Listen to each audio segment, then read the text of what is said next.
Writer Andy Borowitz has spent more than 30 years making people laugh in sitcoms like The Fresh Prince of Bel-Air, in The New Yorker, and other magazines, on his own website, on Twitter these days. You were singing the Fresh Prince theme song in the break. Couldn't stop. I love right? it. It's one of my favorites. Andy has a new book out celebrating what makes him laugh. It's called The 50 Funniest American Writers, according to Andy Borowitz, an anthology of humor from Mark Twain to The Onion.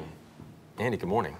It's great to be here, guys. The criteria, the idea came from where, by the way? It came from Library of America, and I think, which is a great publisher, by the way, nonprofit, so like the money goes to charity, which is a cool thing.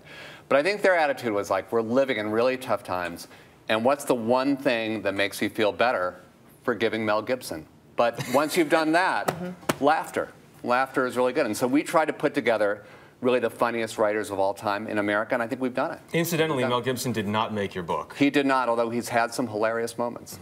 And that Judah Maccabee film sounds great. Some would call them hilarious, others... That'll be your book of moments. Yeah. Exactly. But since these were writers, how do you narrow it down? Well, you know, there's some obvious choices. If you do a book of the funniest writers, you have to have Mark Twain in there. I think you have to have Dave Barry. I think Nora Ephron, The Onion, David Sedaris, of course.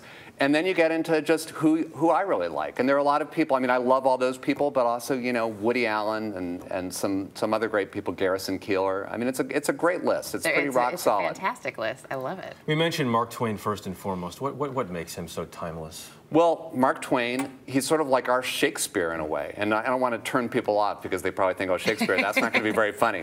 But Mark Twain, he understands human nature. And so stuff that he wrote 100 years ago is still cool. Like, I think he could tweet if he were around. Like, here's a line that I like from Mark Twain. He said, suppose you're an idiot. Yeah. And suppose you're in Congress, but I repeat myself. Yeah. Now, I think that could be a tweet nowadays. I would steal that. I'd retweet it. You should. I'd retweet it. But he's just sort of the exception because he's somebody you can look back 100 years and he's still funny. He's still cool. So that stuff is still funny. What do you think, though, is funniest right now? Because this is a very tough time in American history. Where do you find the most humor? Well, I mean, besides Michelle Bachmann, I think that The Onion is great. Yeah. I think that I love some of the younger writers, like Sloane Crossley is a woman who's written a couple books who's hilarious, and a guy like Larry Wilmore, who's known as the senior black correspondent on The Daily Show. Yeah. He's got a piece in there.